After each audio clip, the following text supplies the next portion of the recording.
ಬಾಯ್ ನ್ಯೂಸ್ಗೆ ಸ್ವಾಗತ.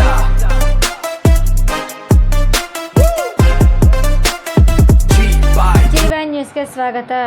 ಬೋಗಸ್ ದಾಖಲೆಗಳು ಸೃಷ್ಟಿಸಲು ಯತ್ನಿಸಿದ್ದು ಈ ಖದೀಮರ ವಿರುದ್ಧ ಕಾನೂನು ಕ್ರಮ ಜರುಗಿಸಿ ಕೆ.ವೈ. ಮೂರ್ತಿ.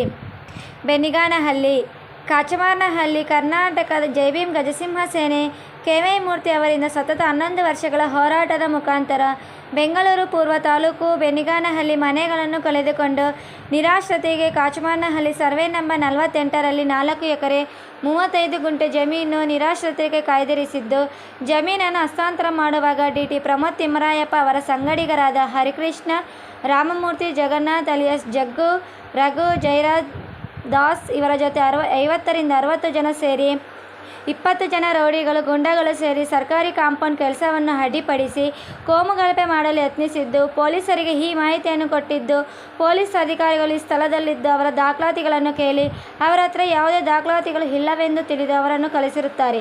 ಕಾಂಪೌಂಡ್ ಕೆಲಸ ಪೂರ್ಣಗೊಂಡಿದ್ದು, ಸರ್ಕಾರಿ ಜಮೀನನ್ನು ತಾಲೂಕು ಪಂಚಾಯಿತಿಗೆ ಹಸ್ತಾಂತರ ಪಡೆದಿದ್ದು, ದಿನಾಂಕ 11/6/2026 ಗುರುವಾರದಂದು ಕರ್ನಾಟಕದ ದಲಿತ ಕ್ರಿಯಾ ಸಮಿತಿ ಹರಿಕೃಷ್ಣ ಹಾಗೂ ರಾಮಮೂರ್ತಿ ಎಂಬುವರು 60 ಜನ ರೌಡಿಗಳನ್ನು ಗುಂಪು ಕಟ್ಟಿಕೊಂಡು ಸರ್ಕಾರದ ಜಾಗವನ್ನು ಕಬಳಿಸಲು ಪ್ರೈವೇಟ್ ಸರ್ವೇಯರ್ ಅವರನ್ನು ಕರೆಸಿ ನಿರಾಶ್ರಿತರ ಭೂಮಿಯನ್ನು ಸರ್ವೆ ಮಾಡಿಸಲು ಯತ್ನಿಸಿದ್ದು, ಬೋಗಸ್ ದಾಖಲೆಗಳು ಸೃಷ್ಟಿಸಲು ಯತ್ನಿಸಿದ್ದು, ಈ ಖದೀಮರ ವಿರುದ್ಧ ಕಾನೂನು ಕ್ರಮ ಜರುಗಿಸಿ ಪೊಲೀಸ್ ಅಧಿಕಾರಿಗಳು ನಮಗೆ ನ್ಯಾಯ ದೊರಕಿಸಿಕೊಡಬೇಕೆಂದು ಕರ್ನಾಟಕ ಜೈಭೀಮ್ ಗಜಸಿಂಹ ಸೇನೆ ರಾಜ್ಯಾಧ್ಯಕ್ಷರಾದ ಕೆ.ವೈ. ಮೂರ್ತಿ ಅವರು ನಿರಾಶ್ರಿತರಿಗೆ ನ್ಯಾಯ ಸಿಗಲಿಲ್ಲಂದರೆ ಮುಂದಿನ ದಿನಗಳಲ್ಲಿ ಬೃಹತ್ ಹೋರಾಟ ಮಾಡುತ್ತೇವೆ ಎಂದು ಈ ಸಮಯದಲ್ಲಿ ತಿಳಿಸಿದ್ದಾರೆ. ಈ ಕಾಪಿಯನ್ನು ಜಿಲ್ಲಾಧಿಕಾರಿಗಳು ಸಾಹೇಬರು ಆರ್ಡರ್ ಮಾಡ್ತಾರೆ.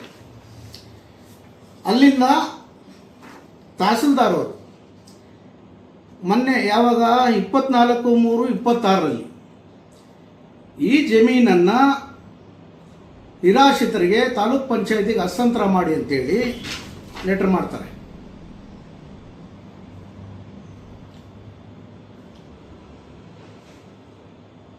ಆದರೆ ಇಲ್ಲಿನ ಇವ್ರ ಕೆಳಗೆ ಇರ್ತಕ್ಕಂಥ ಅಧಿಕಾರಿಗಳು ಕೆಲವು ದುಷ್ಟರು ಸವಯಸ ಸೇರಿ ಇವರು ಇದನ್ನು ಹಸ್ತಾಂತರ ಮಾಡೋದಕ್ಕೆ ದಾರಿನೇ ಕೊಡಲ್ಲ. ಹಾಸ್ಪಿಟ್ಲು ರಜಾ ಅವರು ಹೇಳಿದ್ರು ಇವರು ಹೇಳಿದ್ರು, ಇವರು ಕಳ್ಳಾಟ ಆಡ್ಕೊಂಡೇ ಬರ್ತಾರೆ. ನಾನು ಮತ್ತೆ ಮನವಿ ಮಾಡ್ತೀನಿ. ಮನವಿ ಮಾಡಿದಾಗ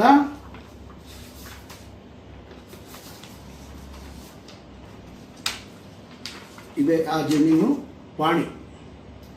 ಪಾಣಿನಲ್ಲಿ ಏನಿದೆ, ಜಿಲ್ಲಾಧಿಕಾರಿಗಳ ಆದೇಶ, ನಿರಾಶ್ರಿತರ ಭೂಮಿ ಅವಾಗಲೇ ರಿಸರ್ವ್ ಮಾಡವ್ರೆ. ಈಗ ಕರ್ನಾಟಕ ದಲಿತ ಕ್ರಿಯಾ ಸಮಿತಿ ಡಿ.ಟಿ. ಪ್ರಮೋದ್ ತಿಮ್ಮರಾಯಪ್ಪ ಅನ್ನೋ ಒಬ್ಬ ಭೂಗಳ್ಳ, ಅವನು ಸಾಕಷ್ಟು ಅವ್ಯವಹಾರ ಮಾಡಿದ್ದಾನೆ. ಅವನು ದೊಡ್ಡಬೇಲಕೆರೆಯಲ್ಲಿ ಫ್ರಾಡ್ ಮಾಡಿದ್ದಾನೆ, ಆಮೇಲೆ ಮೇಡಿಯಾಗ್ರಹದಲ್ಲಿ ಫ್ರಾಡ್ ಮಾಡಿದ್ದಾನೆ, BDAದಲ್ಲಿ ವಿಜಯವಾಣಿಗೆ ದುಡ್ಡು ಕೊಡೋಕೆ ಹೋಗಿ ಅಲ್ಲಿ ತಗಲಾಕೊಂಡು ಅಲ್ಲಿ ಫ್ರಾಡ್ ಮಾಡಿ ಅವ್ರಿಗೆಲ್ಲ ಜೈಲಾಗಿ ಹೊರಗೆ ಬಂದು ಬೇಲ್ಗಳ ಮೇಲೆ ಇರ್ತಕ್ಕಂಥ ವ್ಯಕ್ತಿ.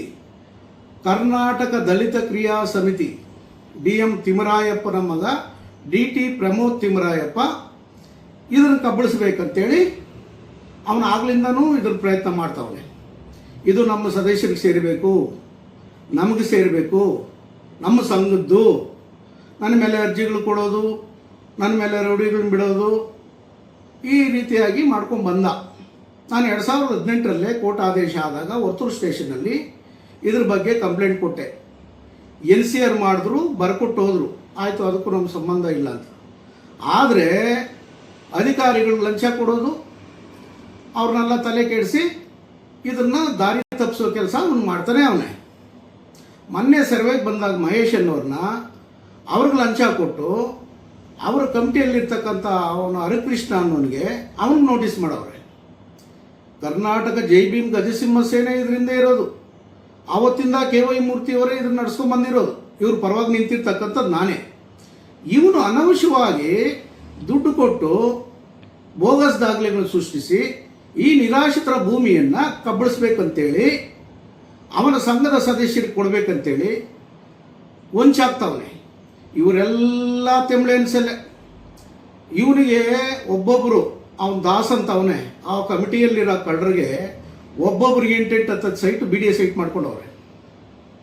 ಆ ದಾಸ್ ಅನ್ನೋನಿಗೆ 8-10 ಸೈಟ್ ಆಗೈತೆ. ಅವ್ರ ಅಣ್ಣ ಅವನು ಜಯರಾಜ್ ಅನ್ನೋರಿಗೆ ಸುಮಾರು ಸೈಟ್ಗಳಾಗವೆ, ಹರಿಕೃಷ್ಣನಿಗೆ ಆಗವೆ 5-10, ಅವ್ನು ರಾಮಮೂರ್ತಿಗೆ ಆಗೈತೆ. ಇವನು ಡಿ ಟಿ ಪ್ರಮೋದ್ ತಿಮ್ರಾಯಪ್ಪ ಇವ್ರ ತಂದೆಗೆ ಆಗೈತೆ. ಇವ್ರು ಲೀಡ್ರ್ ಅಲ್ವಾ, ಅವ್ರ ತಂದೆಗೆ ಆಗೈತೆ, ಅವ್ರ ತಾಯಿಗೆ ಆಗೈತೆ, ಅವ್ರ ತಂಗಿಗೆ ಆಗೈತೆ, ಅವ್ರ ಚಿಕ್ಕ